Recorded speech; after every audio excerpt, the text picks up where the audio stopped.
Students, SB ইনস্টিটিউটের YouTube চ্যানেলে তোমাদের সবাইকে ওয়েলকাম। আমি সুদেশনা বিশ্বাস। আজকে জিওগ্রাফি একটি গুরুত্বপূর্ণ অধ্যায় সম্পর্কে আমরা আজকে আলোচনা করব বা টপিক সম্পর্কে, সেটা হচ্ছে ইন্ডিয়ান ক্লাইমেট অর্থাৎ ভারতের জলবায়ু সম্পর্কে আমরা আজকের এই ভিডিওটিতে আলোচনা করতে চলেছি। যারা প্রথম ভিডিও দেখছো তারা অবশ্যই চ্যানেলটিকে সাবস্ক্রাইব করো, পাশে থাকা বেল আইকনটিকে প্রেস করো এবং ভিডিও ভালো লাগলে ভিডিও শেষে একটা লাইক এবং শেয়ার করো, কারণ এটা করতে কিন্তু কোনো অর্থ মূল্য লাগে না। সেই জন্য তোমাদের কাছে রিকোয়েস্ট করব যে লাইক শেয়ার কমেন্ট করো এবং চ্যানেলটিকে সাবস্ক্রাইব করে আমাদের পাশে থেকো। তাহলে দেখো যে ভারতের জলবায়ু সম্পর্কে যে আলোচনাটা করবো তার আগে আমাদেরকে কি দেখতে হবে যে ভারতের অবস্থানটা ঠিক কি আছে, তারপর কিন্তু আমরা এই আলোচনাটাতে প্রবেশ করতে পারবো। দেখো, যদি আমরা ভারতের অবস্থান নিয়ে ভাবি তাহলে ভারত কিন্তু অবশ্যই কোন মণ্ডল? উষ্ণ মণ্ডলের অন্তর্গত। অর্থাৎ পুরো পৃথিবীকে যদি আমরা তিনটে তাপবলয়ে ভাগ করি, মানে 0 ডিগ্রি থেকে 23.5 ডিগ্রি উত্তর এবং দক্ষিণ গোলার্ধ, 23.5 থেকে 66.5 ডিগ্রি উত্তর এবং দক্ষিণ গোলার্ধ এবং 66.5 ডিগ্রি থেকে 90 ডিগ্রি সুমেরু এবং কুমেরু পর্যন্ত তিনটে যদি আমরা তাপবলয়ে ভাগ করি, তাহলে কি দেখতে পাবো? 0 ডিগ্রি থেকে 23.5 ডিগ্রি উত্তর এবং দক্ষিণের মধ্যে অবস্থিত জায়গাগুলো সবই উষ্ণ মণ্ডলের অন্তর্গত। 23.5 থেকে 66.5 মধ্যে উত্তর এবং দক্ষিণ গোলার্ধের যত দেশ রয়েছে বা জায়গা রয়েছে সমস্তটাই নাতিশীতোষ্ণ মণ্ডলের অন্তর্গত। আর 66.5 ডিগ্রি থেকে একদম 90 ডিগ্রি পর্যন্ত উভয় গোলার্ধেই দেখতে পাবো আমরা হিমমণ্ডলের অন্তর্গত।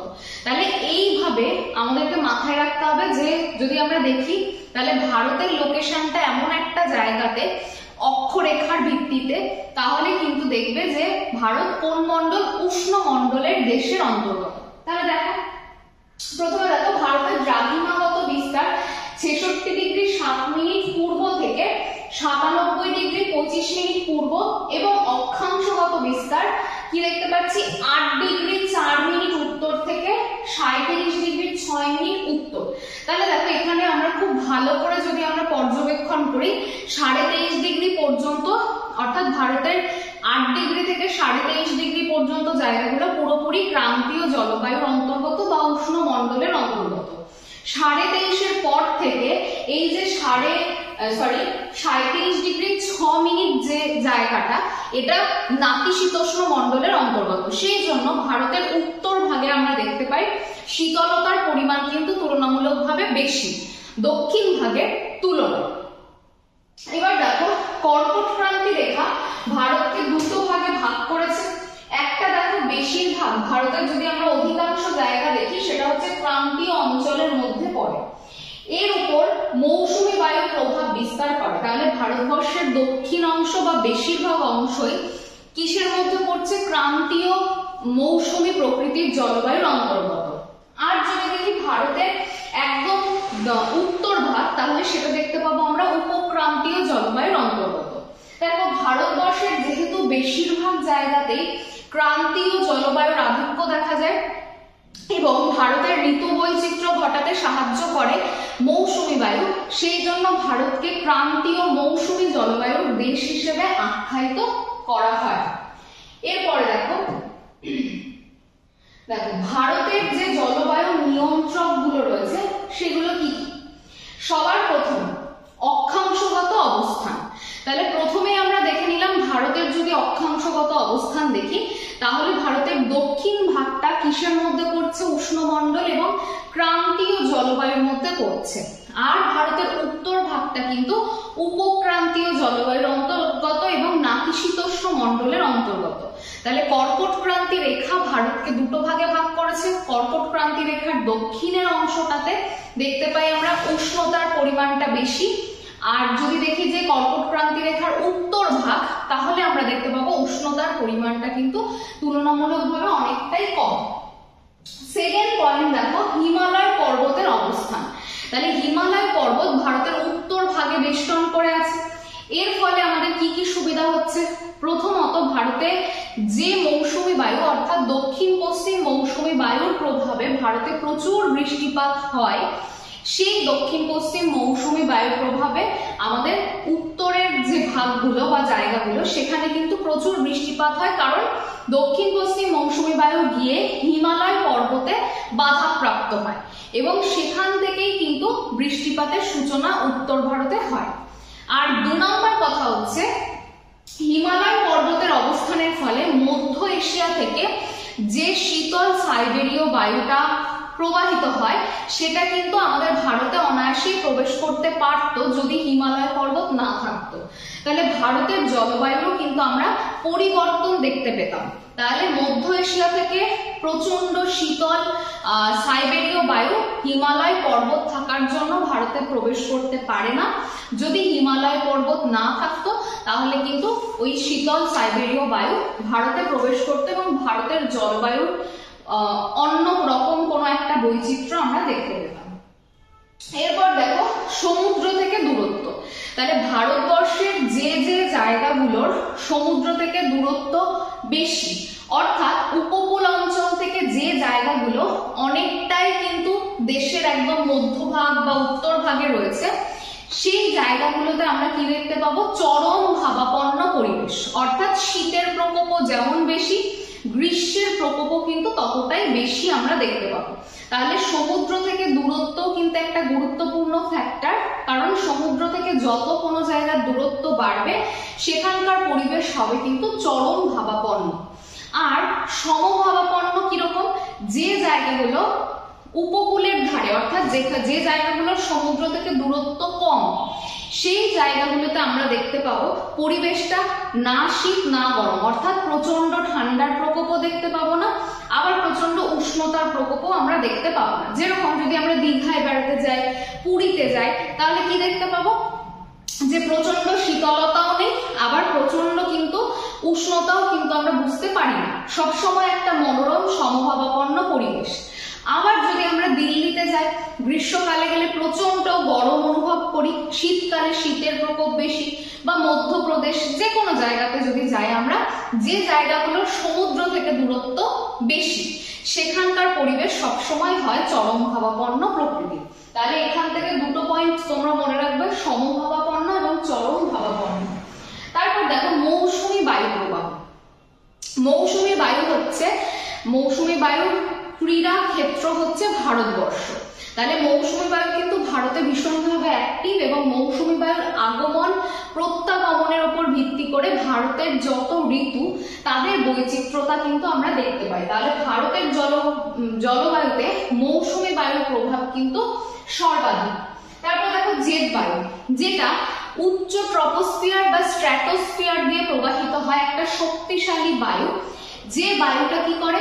ভারতে মৌসুমী বায়ুর প্রবেশকে কিন্তু ত্বরান্বিত করে। জেট বায়ুর উপস্থিতির ফলে যে মৌসুমী বায়ু অনেকটাই অ্যাক্টিভ হয়, যেমন ক্রান্তীয় পূবালি জেটের। আবার যদি উপক্রান্তীয় পশ্চিমী জেটের প্রভাব বেশি থাকে তাহলে ভারতের মৌসুমী বায়ু কিন্তু অনেক দেরিতে প্রবেশ করে। তাহলে ভারতের জলবায়ুকে একইভাবে জেট বায়ু প্রভাবিত করছে, কারণ জেট বায়ু একটা শক্তিশালী বায়ু, এটা সব থেকে বেশি আমরা দেখতে পাই শীতকালে, এর প্রকোপটা সব থেকে বেশি থাকে। এরপর ভূপ্রকৃতি। দেখো ভূপ্রকৃতির বৈচিত্র্য তো অবশ্যই জলবায়ুকে প্রভাবিত করে। যেমন ধরো যে জায়গাগুলো অনেক উঁচুতে অবস্থিত, অর্থাৎ আমরা প্রত্যেকেই জানি যে কি দেখতে পাই? ট্রপোস্ফিয়ারে উচ্চতা বৃদ্ধির সঙ্গে সঙ্গে উষ্ণতা কি হতে শুরু করে? কমে যেতে শুরু করে। তাহলে যত উচ্চতা বাড়ছে তত উষ্ণতা হ্রাস পাচ্ছে, এটা দেখতে পাই, যেটাকে নর্মাল ল্যাপস রেট বলে। এর প্রভাবে দেখো ভারতের যত উঁচু জায়গা, মানে দার্জিলিং হতে পারে, মানালি হতে পারে, সিমলা হতে পারে, উটি হতে পারে, এখানকার পরিবেশগুলো কিন্তু বেশ শীতল। আবার যদি আমরা দেখতে পাই যে যে জায়গাগুলো সমভূমি সেখানকার উষ্ণতা কিন্তু যথেষ্ট বেশি, কারণ কি? ভূপ্রকৃতির যদি তারতম্যের কথা ভাবি তাহলে পর্বতের উচ্চতা কিন্তু যথেষ্ট বেশি, মালভূমি মাঝারি এবং সমভূমির সর্বনিম্ন উচ্চতা। সেই জন্য সমভূমিতে এবং মালভূমিতে তুলনামূলকভাবে উষ্ণতা কি থাকে? পার্বত্য অঞ্চলের তুলনাতে বেশি থাকে। এরপর দেখো ক্রান্তীয় ঘূর্ণবাদ ও পশ্চিমী জেটের প্রভাব। তাহলে কি বলছে? যে ক্রান্তীয় ঘূর্ণবাদ যখন গ্রীষ্মকালে স্থলভাগ প্রচন্ড উত্তপ্ত হয়ে ওঠে এবং আমরা দেখতে পাই বিভিন্ন ঘূর্ণিঝড়ের উপদ্রব ঘটছে, সেই ঘূর্ণবাদ কিন্তু জলবায়ুকে অনেকাংশে প্রভাবিত করছে। পশ্চিমী ঝঞ্ঝা, যেটা আমাদের ভারতের শীতকালে রয়েছে, ভূমধ্যসাগর থেকে আগত একটা পশ্চিমা বায়ু ভারতবর্ষের শীতকালে প্রবাহিত হয় এবং এটা ভারতবর্ষের কি করে, ভারতবর্ষের শীতকালীন বৃষ্টিপাতের সূচনা করে। এরপর দেখো এল নিনো এবং লা নিনার প্রভাব। এল নিনো এবং লা নিনা দুটোই হচ্ছে সমুদ্র স্রোত। এল নিনো মানে হচ্ছে উষ্ণ সমুদ্র স্রোত, লা নিনা মানে শীতল সমুদ্র স্রোত। এই সমুদ্র স্রোতগুলো উৎপত্তি লাভ করছে প্রশান্ত মহাসাগরের পেরু এবং ইকুয়েডর উপকূলে। সেখান থেকে উৎপত্তি লাভ করা সত্ত্বেও এই দুটো স্রোত কিন্তু পুরো বিশ্বের জলবায়ুকে প্রভাবিত করে। যেরকম এল নিনো যে বছর অ্যাক্টিভ হয়, মানে এই স্রোতগুলো 2 থেকে 7 বছর অন্তর অন্তর কিন্তু দেখা যায়। যে বছর এল নিনো বেশি অ্যাক্টিভ সে বছর ভারতে কি থাকে, খরা থাকে, যেটা এবছর আমরা দেখতে পেয়েছিলাম 2023-এর ক্ষেত্রে। মৌসুমী বায়ু কি ছিল, অনেকটা লেটে এসেছিল, প্রবেশ করেছিল, তার ফলে খরা পরিস্থিতি কিন্তু কিছুদিন ছিল, কারণ এল নিনো অ্যাক্টিভ হয়েছিল প্রায় 7 বছর পর 2023 সাল। আবার দেখো লা নিনা যখন অ্যাক্টিভ হয় সেই বছর কিন্তু ভারতে প্রচুর বৃষ্টি হয়, অর্থাৎ সময়ের আগেই মৌসুমী বায়ু ভারতে প্রবেশ করে, তার ফলে কিন্তু অতি বৃষ্টির ফলে বন্যা পরিস্থিতির সৃষ্টি হয়। তাহলে এই দুটো জায়গা মনে রাখবে, এল নিনো এবং লা নিনা কিন্তু ভারতের জলবায়ুকে মানে বিভিন্ন ভাবে কিন্তু প্রভাবিত করতে পারে। তাহলে এগুলো চলে গেল জলবায়ু নিয়ন্ত্রণ, মানে এরা জলবায়ুর তারতম্যের পেছনে কিন্তু মূল উপাদান। নেক্সট দেখো, এখানে আমরা কি দেখতে পাচ্ছি যে ভারতের ঋতু বৈচিত্র্য, অর্থাৎ ভারতবর্ষে আমরা জানি আমরা হয়তো এমনি আলোচনার ক্ষেত্রে দেখে থাকি যে 6টা ঋতু আমরা বলি, কিন্তু যদি আমরা খুব ভালোভাবে ভারতের জলবায়ুকে দেখি ভৌগোলিকভাবে, তাহলে দেখতে পাবো ভারতের জলবায়ুকে 4 ভাগে ভাগ করা হয়। কার উপর ভিত্তি করে? মৌসুমী বায়ুর আগমন এবং প্রত্যাগমনের উপর ভিত্তি করে। মৌসুমী বায়ু যে বছর মৌসুমী বায়ু আসার যে আগের সময়টা, সেটা হচ্ছে সবসময় গ্রীষ্মকাল, অর্থাৎ যেটাকে প্রাক মৌসুমী বলা হচ্ছে। এবার যখন মৌসুমী বায়ুটা ধীরে ধীরে ভারতে প্রবেশ করলো, এবার দেখবে যে যখন মৌসুমী বায়ুটা ধীরে ধীরে ভারতে প্রবেশ করলো, তখন সেটা হয়ে যাচ্ছে মৌসুমী বায়ুর আগমনের সময়টা হয়ে যাচ্ছে বর্ষাকাল, যখন মৌসুমী বায়ু ভারতে বৃষ্টিপাত ঘটায়। তারপর দেখো মৌসুমী বায়ু অর্থাৎ দক্ষিণ পশ্চিম মৌসুমী বায়ু যখন ফিরে যাচ্ছে, তখন হচ্ছে শরৎকাল, অর্থাৎ মৌসুমী বায়ুর প্রত্যাগমন কাল হিসেবে পরিচিত। আর সবার শেষে আসছে হচ্ছে শীতকাল, যখন উত্তর পূর্ব মৌসুমী বায়ু বেশি অ্যাক্টিভ হচ্ছে। তাহলে এখানে না দুটো জিনিস তোমরা ভালোভাবে মনে রাখবে, মৌসুমী বায়ু কিন্তু 2 ধরনের হয়।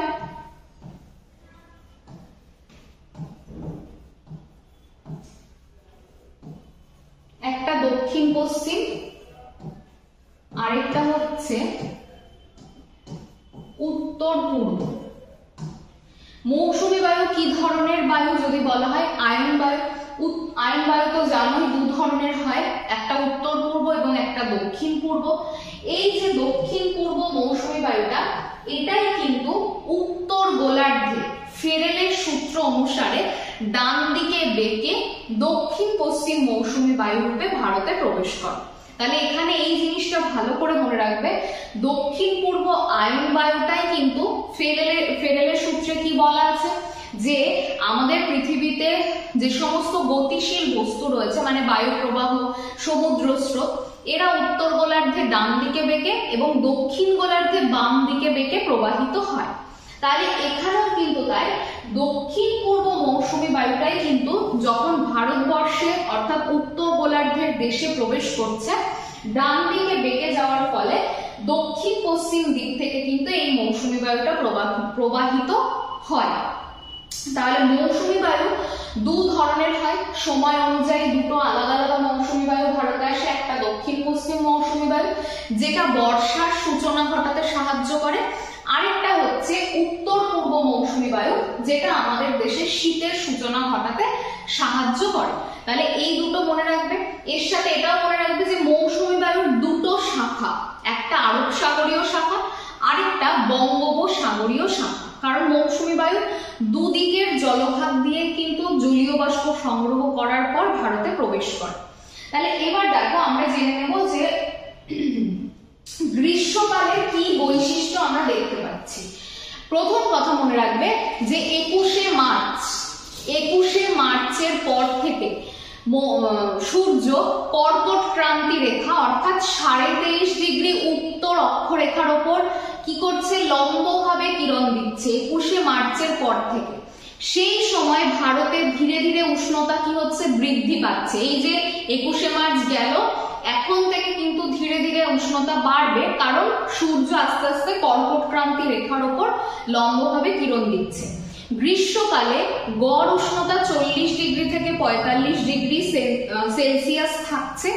এবং গ্রীষ্মকালে আমরা কি দেখতে পাই, গ্রীষ্মকালে দেখতে পাবো স্থলভাগ কিন্তু যথেষ্ট উষ্ণ হয়, জলভাগ কিন্তু তার তুলনাতে শীতল হয়। কেন হচ্ছে, কারণ সূর্যের অবস্থান, সূর্য উত্তর গোলার্ধে আস্তে আস্তে লম্বভাবে কিরণ দেওয়া শুরু করছে, আর জলভাগগুলো কোন গোলার্ধে, দক্ষিণ গোলার্ধে। তার ফলে কিন্তু দক্ষিণ গোলার্ধের সূর্যের এখন কিন্তু কিরণটা তীর্যকভাবে পড়ছে। সেই জন্য জলভাগে কি থাকছে, উচ্চচাপ, স্থলভাগে আস্তে আস্তে নিম্নচাপের প্রকোপ বাড়ছে। গ্রীষ্মকালে এছাড়া আমরা কি দেখতে পাচ্ছি, গ্রীষ্মকালে খুব গুরুত্বপূর্ণ হচ্ছে কালবৈশাখী, যেটাকে নর্থ ওয়েস্টার বলা হয়। দেখো গ্রীষ্মকালে কালবৈশাখী দেখতে পাই আমরা, যে উত্তর পশ্চিম ভারত সহ বিভিন্ন জায়গাতে এবং পশ্চিমবঙ্গে আমরা দেখতে পাই যে প্রবল একটা ঝড় বৃষ্টি বজ্র বিদ্যুৎ সহ হয়, সেটা হচ্ছে কালবৈশাখী। এছাড়া উত্তর পশ্চিম ভারত অর্থাৎ রাজস্থান, উত্তরপ্রদেশ, দিল্লি এই জায়গাগুলোতে একটা প্রবল গতিতে কি ভূমির সঙ্গে সমান্তরাল ভাবে একটা উষ্ণ বায়ু প্রবাহিত হয়, যেটাকে আমরা কি বলে থাকি, যেটাকে আমরা বলে থাকি লু। তাহলে এটাও ভালো করে মনে রাখতে হবে, গ্রীষ্মকালে কিন্তু লু এর উপস্থিতিও কিন্তু আমরা দেখতে পাই। এছাড়া উত্তর পশ্চিম ভারতে গ্রীষ্মকালে কি দেখা যায়, আঁধি। আঁধি হচ্ছে একটা ধুলোর ঝড়, মানে আঁধির ফলে কিন্তু প্রচন্ড উষ্ণ পরিবেশ হলো, এরপরে আঁধি হলো, হওয়ার ফলে কিন্তু চারিদিকের পরিবেশ কিন্তু একদম ঠান্ডা হয়ে যাবে, কিন্তু আঁধির ফলে কিন্তু কোনো বৃষ্টিপাত সংঘটিত হবে না। আর এই জায়গাগুলো অবশ্যই মনে রাখবে। এবং তার সাথে দেখো এই যে কালবৈশাখী, এটা যেহেতু উত্তর পশ্চিম দিক থেকে এই বায়ুটা আসে, সেই জন্য এটার নাম কিন্তু নর্থ ওয়েস্টার, অর্থাৎ নর্থ প্লাস ওয়েস্ট, তার জন্য নর্থ ওয়েস্টার নামে আমাদের কাছে এটা পরিচিত। আর অসমে এই ঝড়টাই কিন্তু বরদই ছলা নামে পরিচিত। তাহলে এগুলো একটুখানি মনে রাখবে। এছাড়াও আমরা দেখতে পাবো কর্ণাটকের ক্ষেত্রে, তামিলনাড়ুর ক্ষেত্রে ম্যাঙ্গো শাওয়ার বা আম্র বৃষ্টি দেখতে পাই দক্ষিণ ভারতে। এছাড়া চেরি ব্লুজম দেখতে পাই, যে যার ফলে কর্ণাটকে কফির চাষ খুব ভালো হয়, সেটাও কিন্তু গ্রীষ্মকালের শেষের দিকে কিন্তু আমরা দেখতে পাই। এরপর দেখো বর্ষাকাল।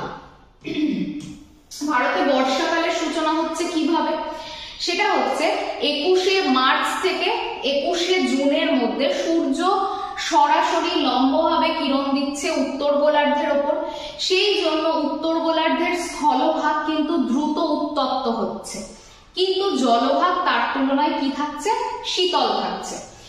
জলভাগ থেকে জলীয় বাষ্পপূর্ণ উচ্চচাপযুক্ত বায়ু কোথায় যাচ্ছে, ধীরে ধীরে স্থলভাগের দিকে যাচ্ছে এবং সেখানে প্রচুর বৃষ্টিপাত ঘটাচ্ছে। এখানে দেখো আমাদেরকে দুটো জিনিসই দেখতে হবে, সেটা হচ্ছে দুটো শাখা প্রবেশ করছে, একটা আরব সাগরীয় শাখা যেটা আরব সাগর থেকে জলীয় বাষ্প নিয়ে ভারতে প্রবেশ করছে, আর একটা বঙ্গোপসাগরীয় শাখা যেটা বঙ্গোপসাগর থেকে জলীয় বাষ্প নিয়ে ভারতবর্ষে প্রবেশ করছে। এখানে দেখো একটুখানি ম্যাপটা, এই ছবিটা খেয়াল করো। দেখো এখানে রয়েছে আরব সাগর, এখানে বঙ্গোপসাগর। এই দুটো সাগর থেকে প্রচুর পরিমাণে জলীয় বাষ্প নিয়ে দক্ষিণ পশ্চিম মৌসুমী বায়ু ভারতবর্ষে প্রবেশ করছে। প্রথমেই দেখো আরব সাগর থেকে প্রথমেই দক্ষিণ পশ্চিম মৌসুমী বায়ু ভারতবর্ষে প্রবেশ করছে কেরালার মালাবার উপকূল দিয়ে। তাহলে ভারতের যদি বলা হয় প্রথম কোন রাজ্যে দক্ষিণ পশ্চিম মৌসুমী বায়ুর প্রভাবে বৃষ্টিপাত হয়? সেটা হবে কেরালাতে প্রবল বৃষ্টিপাত হয় মালাবার উপকূলে। এবং এখানে কি রয়েছে? পশ্চিম ঘাট রয়েছে। পশ্চিম ঘাটের ঠিক পশ্চিম ঢাল, মানে এই যে পাশের ঢালটাতে কি হচ্ছে? প্রবল বৃষ্টিপাত হচ্ছে। কারণ কি? দক্ষিণ পশ্চিম মৌসুমী বায়ু গিয়ে ধাক্কা খাচ্ছে, সেখানে কি করছে? যা বৃষ্টিপাত ঘটানোর ঘটিয়ে ফেলছে। অর্থাৎ এখানটাতে মৌসুমী বিস্ফোরণ হয় বা মনসুন বাস্ট হচ্ছে। কোথায়? এই কেরালার মালাবার উপকূল এবং পশ্চিম ঘাটের পশ্চিম ঢাল। যখন পূর্ব ঢালে বায়ুটা গিয়ে পৌঁছায় তখন কিন্তু আর এতে জলীয় বাষ্প না থাকার জন্য সেভাবে বৃষ্টিপাতই হয় না।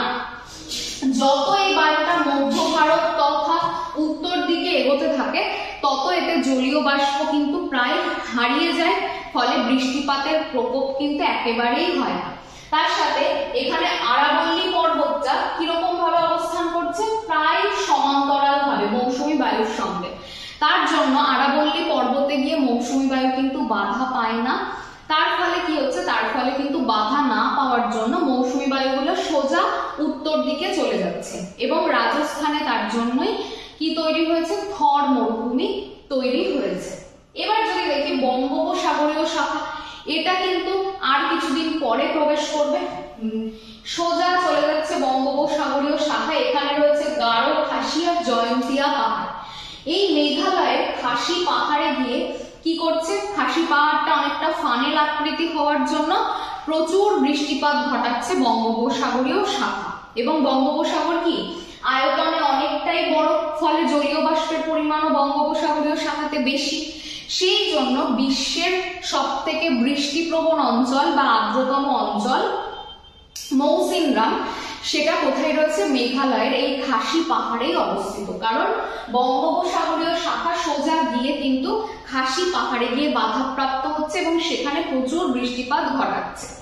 এই খাসি পাহাড়ের ঠিক উল্টো দিকে, মানে উল্টো দিকের ঢালটাতেই অবস্থিত হচ্ছে শিলং মালভূমি।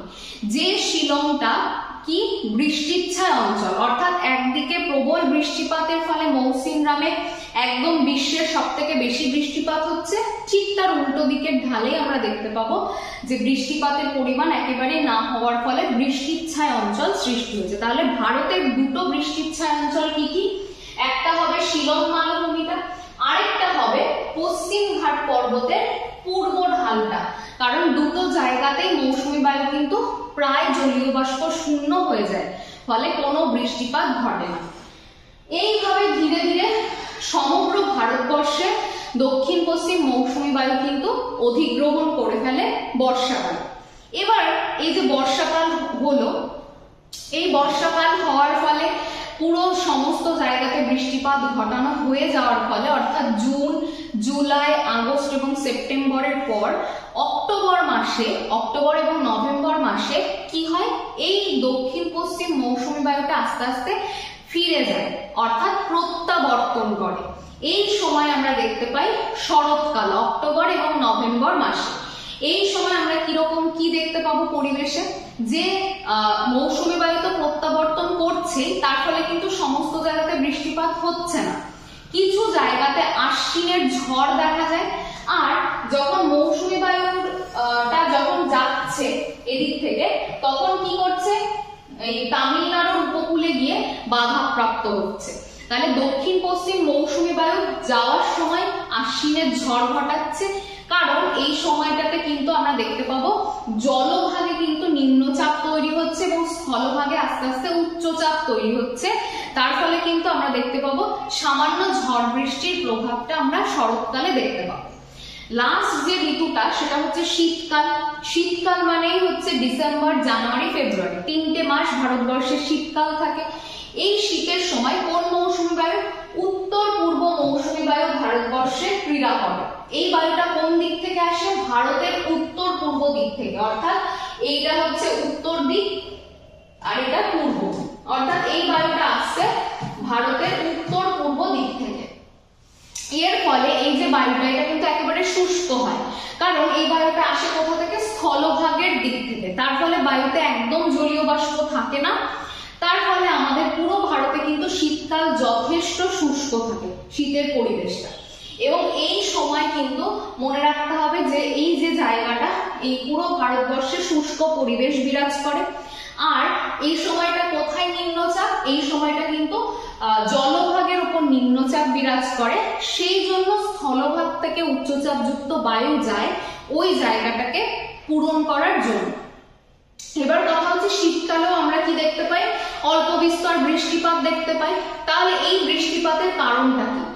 আমাদের ভারতবর্ষের শীতকালে পশ্চিমী ঝঞ্ঝা দেখা যায়। সেই পশ্চিমী ঝঞ্ঝার প্রকোপের জন্য, যেটা ভূমধ্যসাগর থেকে আগত পশ্চিমা বায়ু, তার ফলে কিন্তু ঝিরিঝিরি বৃষ্টিপাত কিন্তু আমাদের ভারতবর্ষে হয় এবং সেটা বেশ কয়েকদিন ধরে চলতে থাকে।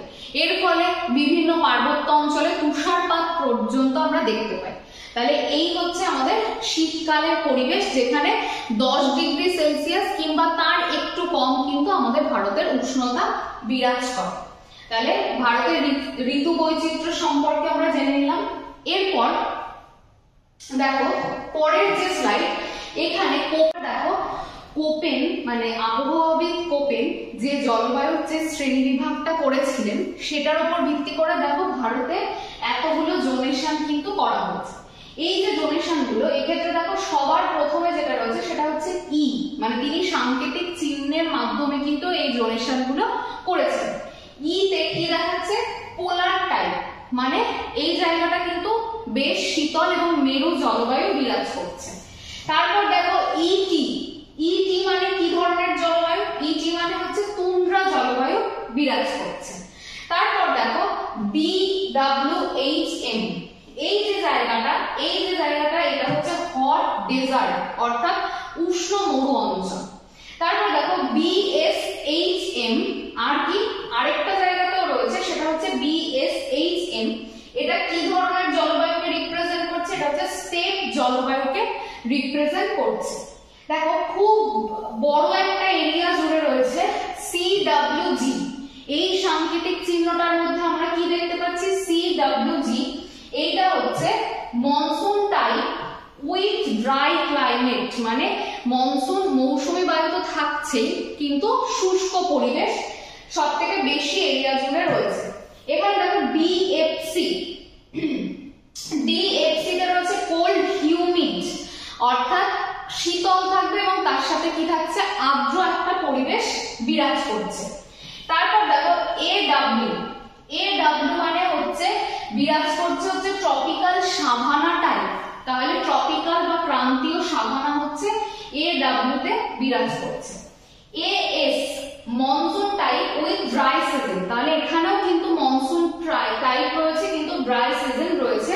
কোন সময় ড্রাই থাকছে, সেটা হচ্ছে গ্রীষ্মকালে এটা ড্রাই থাকছে। AMW তে কি থাকছে, monsoon type with short dry season, তাহলে এখানেও কিন্তু মনসুন টাইপ থাকছে কিন্তু ছোট্ট একটা ড্রাই সিজন এখানে লক্ষ্য করা যাচ্ছে। তাহলে এই ছিল কোপেনের জলবায়ুর বিভিন্ন শ্রেণী বিভাগ। এরপরে দেখো আমাদেরকে কিছু ইনফরমেশন নিতে হবে এখান থেকে শর্ট। সেটা কি, যদি প্রশ্ন করা হয় ভারত কোন জলবায়ুর দেশ, ক্রান্তীয় মৌসুমী জলবায়ুর দেশ। ভারতের উষ্ণতম স্থানের নাম কি, রাজস্থানের মরু অঞ্চল। ভারতের শীতলতম স্থানের নাম কি, লাদাখের দ্রাস, যেখানে উষ্ণতা থাকে -40 ডিগ্রি সেলসিয়াস। ভারতের সব থেকে বেশি বৃষ্টিপাত প্রবণ অঞ্চল কি, মেঘালয়ের মৌসিনরাম, বৃষ্টিপাতের পরিমাণ 1350 সেমি। এছাড়া দেখো ভারতের সব থেকে শুষ্কতম অঞ্চল কি, সেটা হচ্ছে লাদাখ, এখানটাতে শীতল মরুভূমি গড়ে উঠেছে। এবং থর মরুভূমি, এখানে ভারতের উষ্ণ মরুভূমি গড়ে উঠেছে। এছাড়া দেখো ভারতের সব থেকে বন্যা প্রবণ অঞ্চলের নাম কি, সেটা হচ্ছে অসম অববাহিকা। তাহলে ব্রহ্মপুত্র নদের যে অববাহিকা, সেই অসম অববাহিকা হচ্ছে ভারতের সব থেকে বেশি বন্যা প্রবণ অঞ্চল। কেন বন্যা প্রবণ, সেটা আমরা পরের একটা ভিডিওতে অবশ্যই আলোচনা করব, কেন অসম অববাহিকা সব থেকে বেশি বন্যা প্রবণ হয়।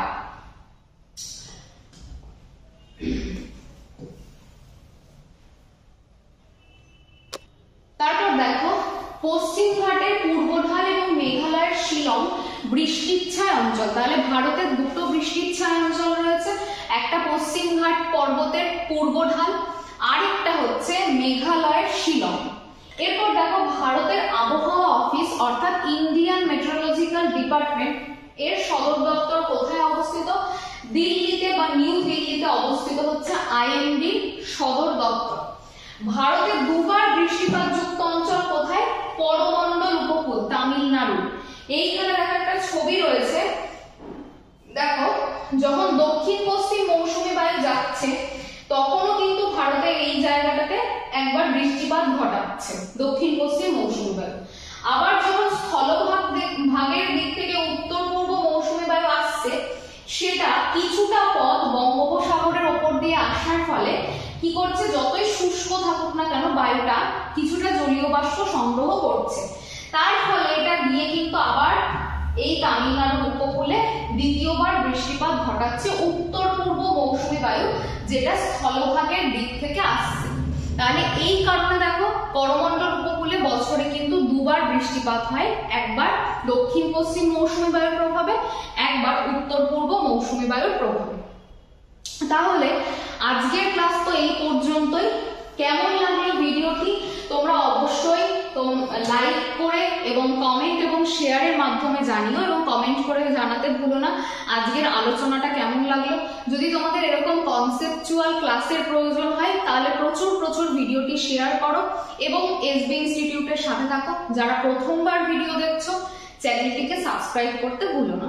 সবাইকে অসংখ্য ধন্যবাদ এতক্ষণ আমার সাথে থাকার জন্য।